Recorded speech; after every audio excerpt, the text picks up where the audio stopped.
Segundo libro de Samuel, capítulo 6. Amén.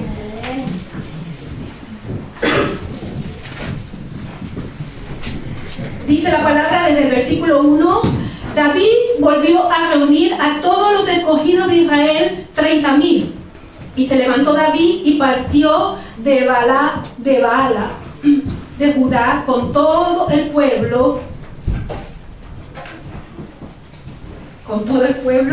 que tenía consigo, para hacer pasar de allí el arca de Dios, sobre la cual era invocado el nombre de Jehová de los ejércitos, que mora entre los querubines.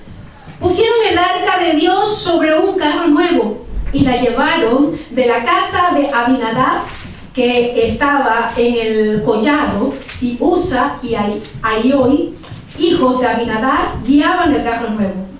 Y cuando lo llevaban de la casa de Abinadab, que estaba en el collado con el arca de Dios, Aioi iba delante del arca. Y David y toda la casa de Israel danzaban delante de Jehová con toda clase de instrumentos de madera, de haya, con arpas, salterios, panderos, flautas y címbalos. Cuando llegaron a la era de Nacón, Usa extendió su mano al arca de Dios y la sostuvo, porque los bueyes tropezaban.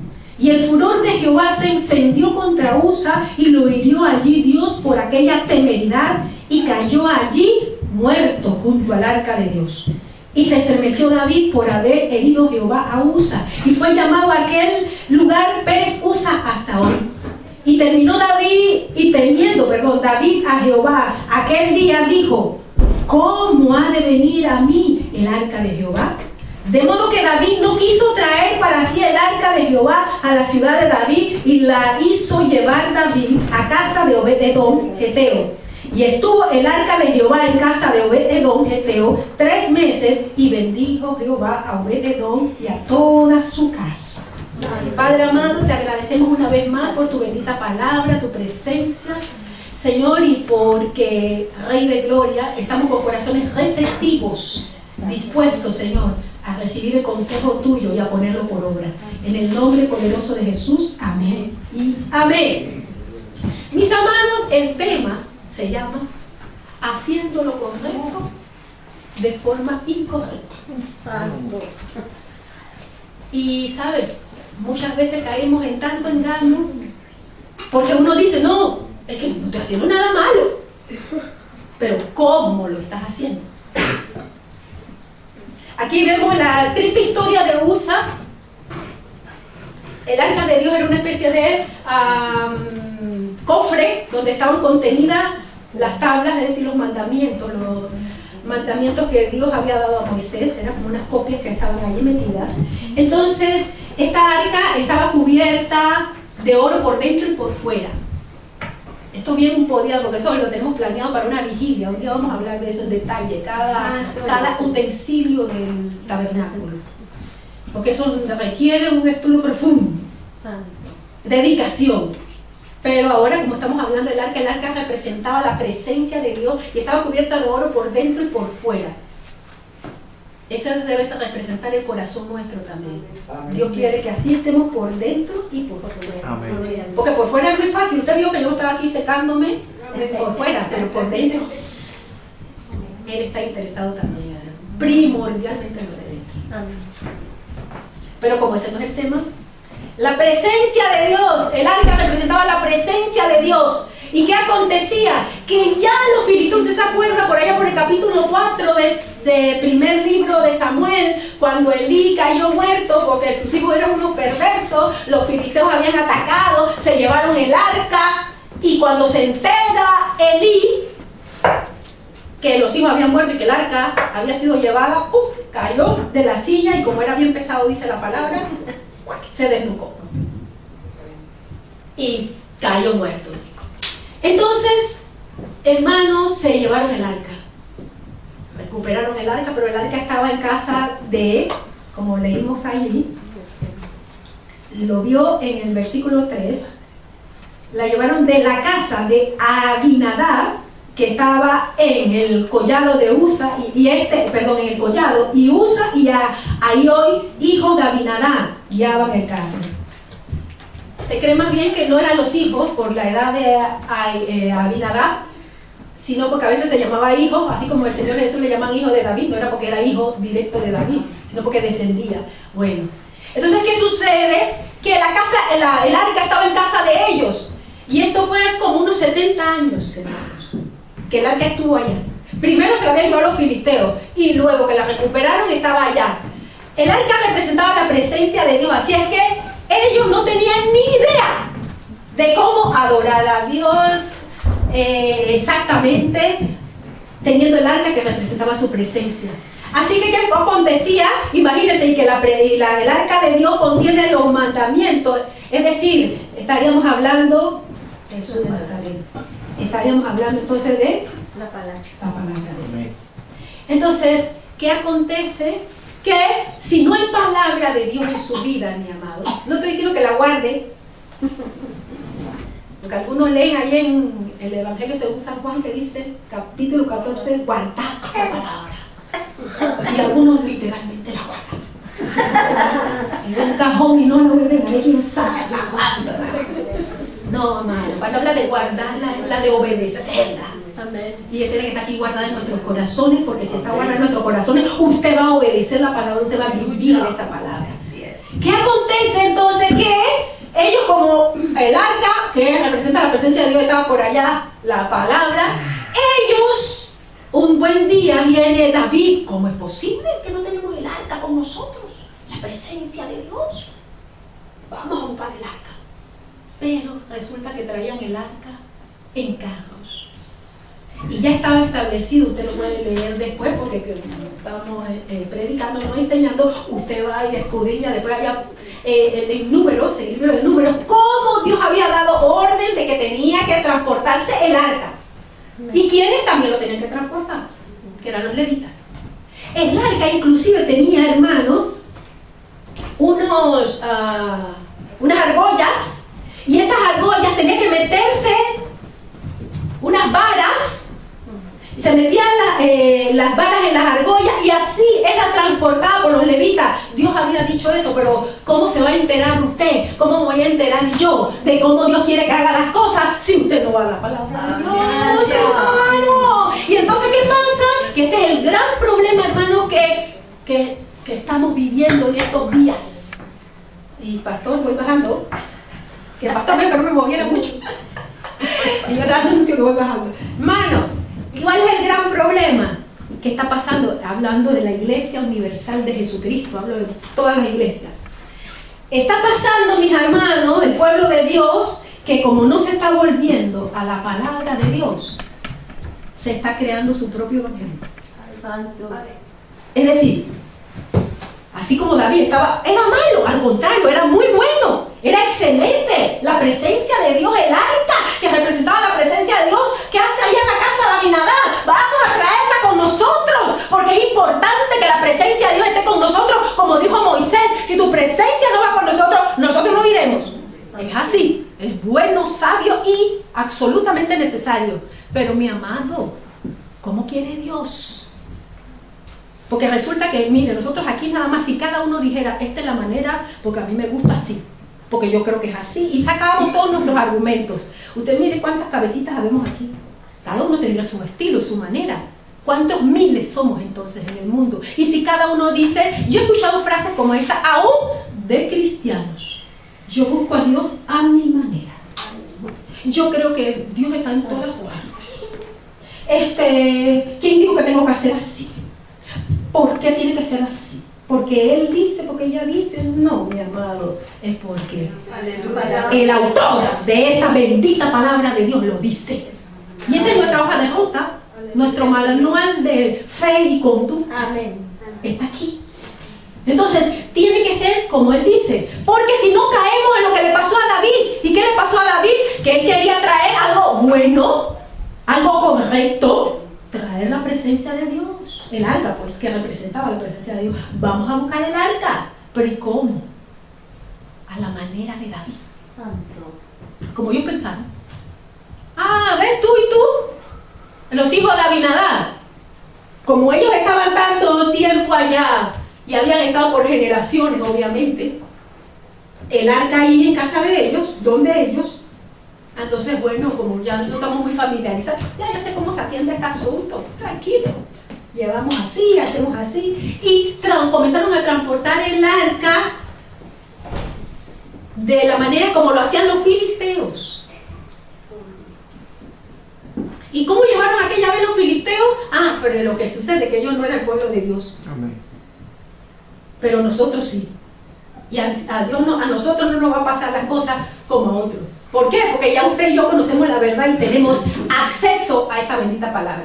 Y sabemos cómo es que se tienen que hacer las cosas. Y si usted dice, no, es que yo no sabía, mire lo que le pasó a Usa. Porque Usa tenía la accesibilidad a la palabra, así como usted y yo. Así que, yo no sabía. Bueno, pecó por ignorancia, pero pecó. Entonces tenemos que irnos a la palabra para hacer lo correcto, pero de manera correcta. No lo correcto, de manera incorrecta. Cuando dice la palabra de Dios aquí, hablando acerca de Usa, dice en el versículo 7 de aquí mismo del capítulo 6 del segundo libro de Samuel: y el furor de Jehová se encendió contra Usa y lo hirió allí Dios por aquella temeridad. Y cayó allí muerto junto al arca. La temeridad. ¿Qué quiere decir la temeridad? La irreverencia. Dios es santo, santo, santo. Amén.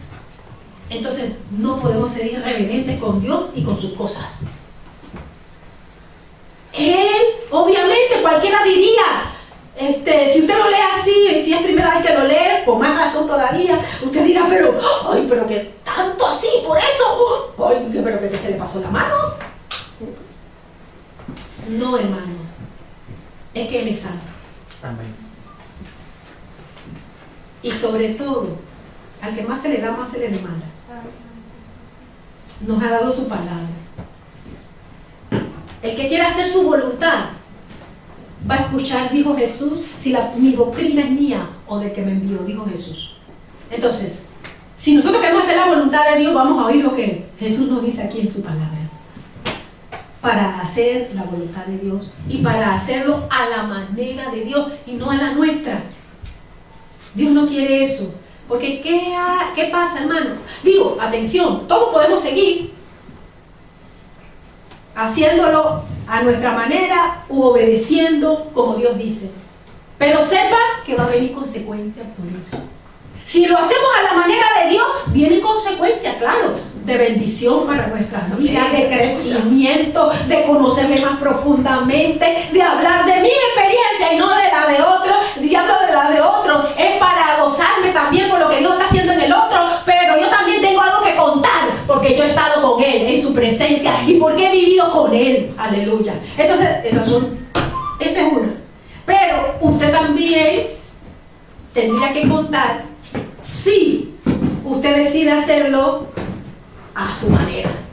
Pero es que lo que yo estoy haciendo no es malo. Por eso el tema es haciendo lo correcto de manera incorrecta. Porque él sepa que el enemigo es más astuto de lo que usted puede pensar. ¿Y qué pasa? Que él presenta una cosa y hasta viene y le habla ahí al oído y le dice, es que no es malo eso que estás haciendo. Y entonces usted dice, como no es malo, no pasa nada. No es incorrecto lo que estás haciendo. No es incorrecto, sí. Pero ¿y de qué manera lo es? ¿Será esa la manera que Dios quiere? ¿Cómo quiere Él que lo hagamos? Así es. A Usa, mire las consecuencias que vino. Ay, gloria a Dios, estamos en la dispensación de la gracia. Ay, no vamos a caer muertos allí como Usa. No tentemos a Dios. Pero tampoco es eso. Porque Usa ahí cayó muerto. Pero ¿y cuántos muertos andan caminando por ahí? Preguntaría yo. Hablo espiritualmente. No crea que es zombies, que estoy hablando de zombies. Estoy hablando de muertos espirituales. Caminando por ahí. Y lo triste es que creen que están vivos y están muertos. Entonces por eso es que hay que tener cuidado, porque se están escuchando muchas cosas, hermano. Cuántas locuras se están escuchando, y hay consecuencias por querer hacerlo a la manera de cada uno de nosotros. Tiene que ser como Dios dice. ¿Cómo dices tú, Señor? Y eso nos lleva a escudriñar la palabra. Ay, pero es que yo no sé esto. El Espíritu Santo te guía toda la verdad. Ten contacto con la palabra. Lee la palabra y tú verás cómo, y con un corazón dispuesto y abierto a recibir lo que Él te dice. Y a estar dispuesto que si me dice esto está mal, eso está mal. Y si me dice eso está bien, sigue por ahí, entonces tengo que seguir por allí. Tengo que estar dispuesto, hermano, o dispuesta. Si no lo hacemos de esta forma, nos estamos exponiendo, como le pasó a Usa. Pero resulta que no solamente Usa le pasó eso. Y esto acontece también porque, insisto, nos dejamos llevar por las circunstancias. Sobre todo, fíjese, cuando estamos atravesando pruebas, por ejemplo. Cuando estamos atravesando pruebas, si no estamos fortalecidos en el Señor, y no buscamos fortalecernos tampoco, nos estamos exponiendo de tal manera que al exponernos somos vulnerables. Y el enemigo dice, ese está débil, esa está débil. ¿Ve? Como las manadas de los diferentes animales, ¿verdad? El león que está mirando no va a irse de frente, no es tonto él. O la leona, porque dicen que la leona es la que caza, mire que es un negocio. El león allá peinándose su melena, y la pobre leona es la que vaya a buscar comida, imagínense. Santo, gloria a Dios, que eso nos pasa aquí con los siervos del Dios Altísimo. Los hijos de Dios, no, ustedes son los proveedores, gloria a Dios. Bendito el Señor. Bueno, mi amado, ¿qué pasa? Que no va de frente. Se queda mirando al que se queda débil, rezagado, aquel que está perdido por allá, mirando las hojas de los árboles. Dice, se descuidó con ese león. Eso hace el enemigo. Por eso dice la Biblia que él es como, no el león, como león rugiente, anda buscando alrededor a quien devorar. Por eso es que tenemos que estar vigilantes, hermanos, y darnos cuenta de que no podemos ignorar sus maquinaciones ni sus artimañas. Para eso tenemos que estar preparados. Preparados porque la adversidad, la prueba, la dificultad va a llegar el día malo, dice la Biblia, a todos nosotros. Pero si usted y yo estamos firmes, vamos a poder resistir. Si no, dirán lo que el viento se llevó. Entonces, no, mis amados, hay que estar ahí fortalecidos y saber que se va a presentar esa circunstancia en nuestra vida, pero ¿cuál va a ser mi actitud? ¿Cómo voy a reaccionar yo? ¿Estaré fortalecido? ¿Estaré fortalecida? ¿Podré hacer frente a esa situación? Ellos no estaban preparados, y por no estar preparados hicieron las cosas mal, y comenzaron mal y terminó muy mal. Tan mal que ellos estaban gozosos porque venía aleluya, estamos haciendo lo correcto, trayendo la arca de Dios, trayendo el arca de Dios, gloria a Dios, y estaban con címbalos y danza, aleluya, cantando al Señor, gloria a Dios, hasta que se les acabó la fiesta. ¿Por qué? Porque como comenzaron a hacer algo correcto, de forma incorrecta, el enemigo tomó ocasión. Y entonces se tropezaron los bueyes. Usa, parece que el hermano iba adelante y Usa atrás, y como Usa vio que se va a caer el arca, y entonces tenemos que dejar que se caiga. ¿Cómo vamos a hacer algo? No, si él hizo algo que era bueno. Pero no era lo que dijo. Porque si lo hubieran obedecido, como Dios dice que se meten las balas, ya él había advertido. Por eso es que es tan delicado, hermano, porque ya Dios dio el manual. Así es. No es que, no me dieron todas las instrucciones. Es como que usted vaya a trabajar, o a sus hijos, padre, atención, así es.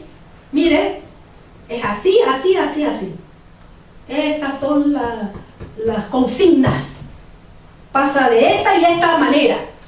Y si sepa que si no cumple con esto, estas son las consecuencias. Y si lo hace, sepa que estas también van a ser las consecuencias favorables, las bendiciones que te van a venir por esto. Eso es lo que hace Dios con nosotros. con anticipación, no es sorpresa. No es que, ay, que se me olvidó advertirte esto. No, es que ya no lo dijo, mis amados. Somos nosotros entonces los que tenemos que decidir. Y si decimos y nos engañamos diciendo no, que no es malo, es que no son según nuestras normas, es según la de Él. ¿Por qué? Porque las de Él son más altas. Amén. Si usted va a esperar, porque eso también es muy como y típico de nosotros como humanos, hablo. Queremos entonces rebajar las normas y yo miro a ver si el hermano tal o la hermana tal, no, pero ¿qué me va a decir si él o ella no están haciendo esto o están haciendo todo aquello? ¿Por qué no vamos a medir con mi hermano y con mi hermana? ¿Por qué me voy a medir con él o con ella? ¿Por qué no me mido con Dios? ¿Por qué no me mido con Jesús, que es perfecto? Claro, porque las normas son más altas y yo prefiero medirme aquí con el otro que está igual o peor que yo. Porque si este está peor, así yo me siento que yo estoy bien. Y me consuelo con que yo estoy mejor que el otro, aunque los dos estemos revolcándonos en el lodo cenagoso. Eso no me sirve de nada, mi hermano. Es con las normas de Jesús, el que es perfecto, el que es santo, santo, santo. Él por eso nos está llamando a que vayamos al nivel que Él nos está diciendo y no al nuestro. Hagámoslo entonces a la manera de Dios. Amén. Hermanos, el evangelio, la vida cristiana es transformación, renovación, desafío. Si nosotros queremos ver esos cambios que se operen en nuestras vidas, hermanos, tenemos que estar dispuestos a que el alfarero, como cantábamos hace un momento, nos dé la forma.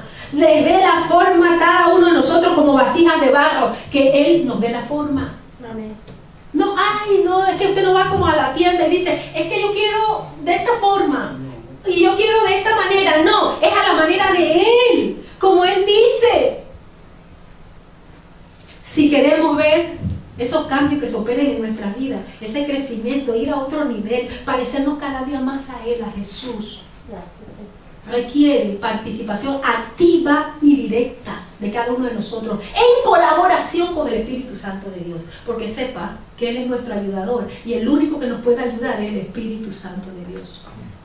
Usted y yo podemos decidir, yo me quedo aquí sin aspiración. Es triste eso, hermano. Hablando en el plano secular y mucho más en el plano espiritual. Una de las tantas cosas que de que me convertí, que acepté a Jesús, que me enamoró del Señor, fue eso.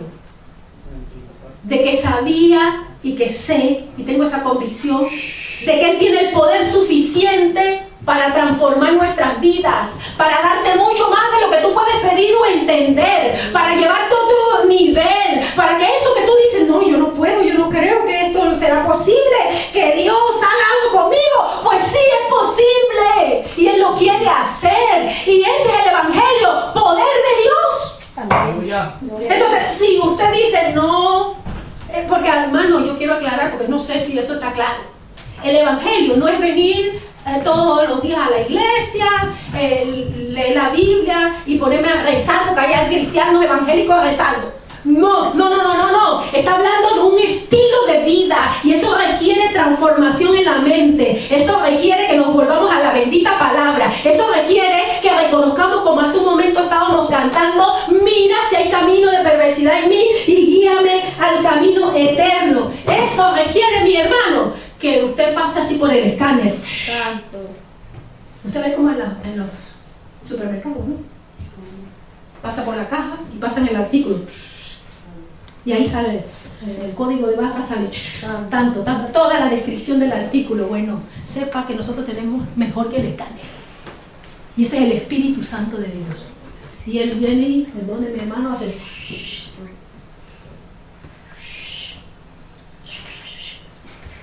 para que no digan que no. Acá también. Y Él hace así, mi hermano. Y yo digo, no, yo estoy, gracias Señor, porque yo he superado esto, que no sé qué. Y viene el Espíritu Santo y dice, vamos a ver si es verdad. Hermano, venga acá, hija, es que a usted le falta todavía aquí. Señor, yo creí que eso ya no. No. Puede ser que sí lo superaste, pero que te falta esto, otro. Este es la otra área donde vamos a tratar ahora. Porque si Dios trataba a todos juntos, ¿cuántos estarán de acuerdo conmigo o no? Usted me dirá. En que Dios está tratando, porque dicen algunos, Dios está tratando conmigo. Hermano, atención, Dios está tratando con todos nosotros. Aleluya, amén. No es excusa. No es excusa, no, es que Dios está. Así que aguánteme, hermana, porque Dios está tratando conmigo. Y usted me tiene que decir, no, también conmigo, hermano. Entonces, Dios está tratando con todos. Aquí no nos escapamos, estamos en el taller, todos. Amén. Todos estamos en el taller. Entonces, ¿qué sucede? Dios comienza a trabajar en nuestras vidas y imagínese que ahora que Él está tratando esa área en su vida, usted se imagina que usted a veces dice, yo no aguanto. Ay, ya, Señor, ya, ¿cuándo es que salgo de aquí? Imagínese si todo lo hiciera todo junto. ¿Ya comprenden por qué no es todo junto?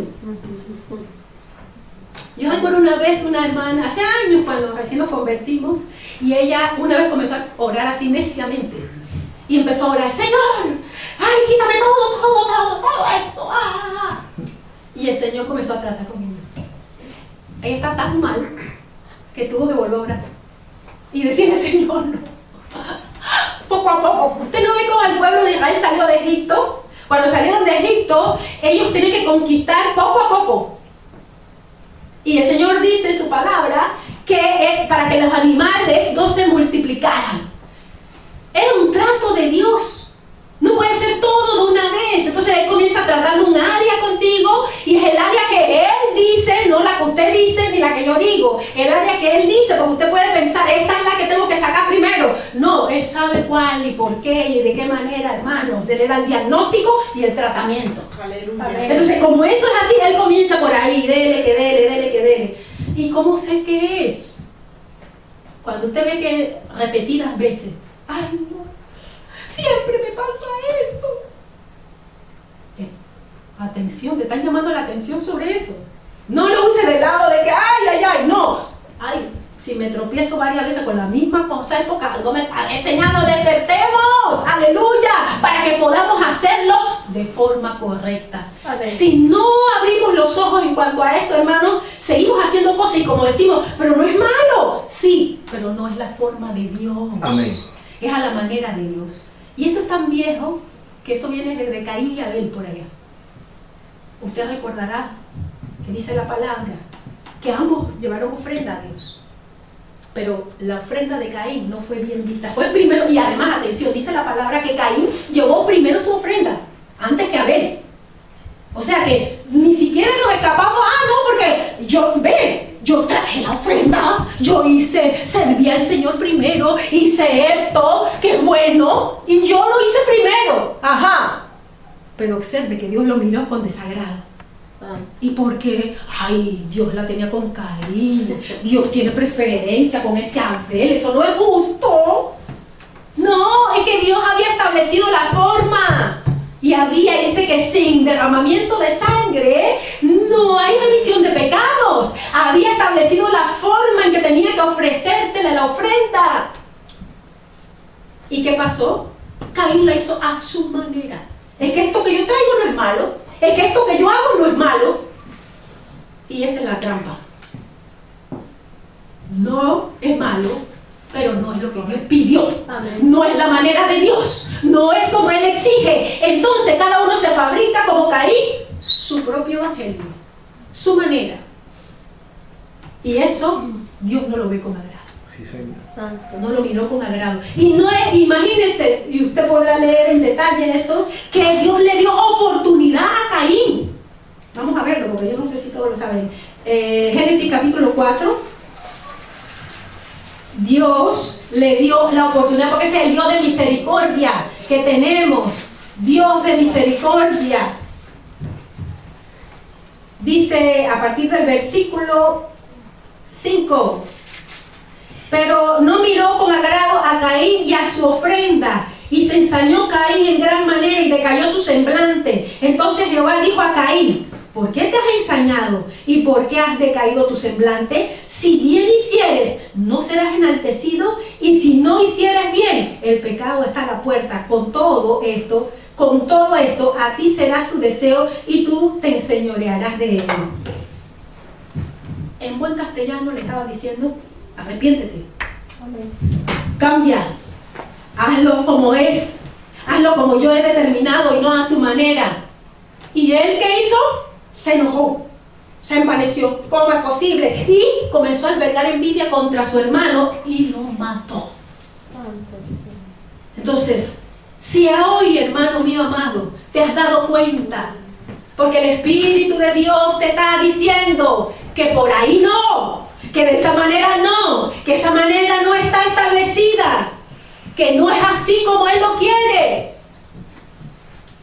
sino como dice su palabra.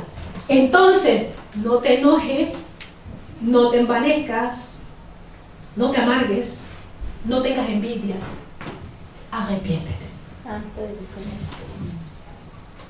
¿Sabe lo que representaba el sacrificio de Caín, su ofrenda, perdón? Que con mis propios esfuerzos, a mi manera, yo lo hago. Es decir, es que le estamos comunicando algo a Dios con nuestras acciones, mis hermanos. Porque dice la palabra, el que está en su corazón, el tal es. Así, lo que hay allá adentro. De eso hablamos y así actuamos. Por eso nos manda a que nos arrepintamos y lo hagamos como dice su bendita palabra. Nos podemos dejar llevar por las situaciones y caer bajo las presiones para movernos a hacer algo que no agrada a Dios o de la manera que no agrada a Dios. Y quiero que veamos un ejemplo de eso. Vamos al Evangelio según San Juan, capítulo 11 de Juan. Juan capítulo 11. Allí cuando Lázaro, se habla de la resurrección de Lázaro, pero antes mandaron a buscar al Señor. Dice a partir del versículo 12, no, vamos a leer más arriba, al 7. Luego, después de esto, dijo a los discípulos: vamos a Judea otra vez. No, pero vamos a más atrás, el 3. Enviaron pues a las hermanas para decir a Jesús: Señor, he aquí, el que amas está enfermo. Oyendo Jesús dijo: esta enfermedad no es para muerte, sino para la gloria de Dios, para que el Hijo de Dios sea glorificado por ella. Y amaba a Jesús. Me gusta mucho cómo el Espíritu Santo, por medio del apóstol Juan, ha tomado este detallazo de decir en el versículo 5: y amaba a Jesús, a Marta, a su hermana y a Lázaro. Cuando yo pues que estaba enfermo, se quedó 2 días más en el lugar donde estaba. Porque usted dice: ay, se quedó más tiempo, ¿y qué pasó con el Señor? Es que no me ama. Mentira del diablo. Es que es a la manera de Él, no a la tuya ni a la mía. Es en el tiempo de Dios, y por eso es que tenemos que volvernos a la palabra, porque así vamos a poder ser sensibles a lo que el Espíritu de Dios nos diga. Y si dice tiene que esperar, tiene que aguantar allí hasta que Él lo determine, usted y yo tenemos que hacerlo a la manera de Dios. El Señor Jesús les amaba, y no porque se quedó 2 días más quiere decir que no les amaba. Hermano, algo puede parecer que no es amor. Puede parecer a usted y me puede parecer a mí. Pero para eliminar todas las dudas que dice Dios, aleluya, Dios, no nos apoyamos en nuestra propia prudencia, lo reconocemos en todos nuestros caminos y Él enderezará nuestras veredas, dice la palabra. Entonces no es a mi manera ni a la suya, porque nosotros podemos tener formas de ver las cosas, cada uno, y eso va a estar mezclado de nuestras emociones, nuestros sentimientos, de información verdadera o no, eso va a estar mezclado de muchas cosas, y para eliminar todo eso tenemos que volvernos a esta palabra que es verdad. Amén. El Señor Jesús no fue presionado por las emociones. Si usted tiene una convicción, usted sabe: yo les amo.